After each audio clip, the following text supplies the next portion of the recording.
રાજકોટમાં રૂપાલાનો સ્નેહ મિલન સમારંભ રદ. રાજકોટના પુષ્કરધામ રોડ પર ક્ષત્રિય સમાજના ધરણા. નમસ્કાર દર્શક મિત્રો, રાજકોટની લોકસભા બેઠકના ભારતીય જનતા પાર્ટીના ઉમેદવાર પરસોત્તમભાઈ રૂપાલાના ક્ષત્રિય સમાજ સામેના બફાટ બાદ સમગ્ર રાજ્યમાં ભાજપ વિરોધી પ્રદર્શનો થઈ રહ્યા છે. લોકસભાની ચૂંટણીનું મતદાન નજીક છે, ત્યારે રાજ્યમાં ક્ષત્રિયોએ ભાજપ સામે શરૂ કરેલો વિરોધ પ્રદર્શનના કારણે પાર્ટીની હાલત હાલમાં કફોડી બની છે. તો ભારતીય જનતા પાર્ટીના નેતાઓ ડેમેજ કંટ્રોલના તમામ પ્રયાસો કરી રહ્યા છે, પણ હાલમાં તે નિષ્ફળ જઈ રહ્યા છે.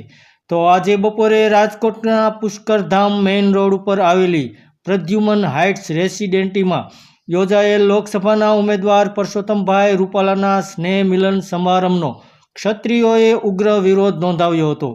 ક્ષત્રિય સમાજ દ્વારા રૂપાલા હાય હાય તેમજ જય ભવાનીના નારા સાથે ઉગ્ર વિરોધ કરવામાં આવ્યો હતો, જેને લઈને પોલીસનો ચુસ્ત પોલીસ બંદોબસ્ત ગોઠવી દેવામાં આવ્યો હતો.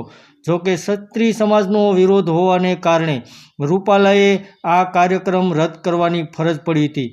તો હાલમાં રાજકોટની અંદર રૂપાલાના સ્નેહ મિલન સમારંભનો કાર્યક્રમ રદ કરવો પડ્યો હતો. ધન્યવાદ દર્શક મિત્રો.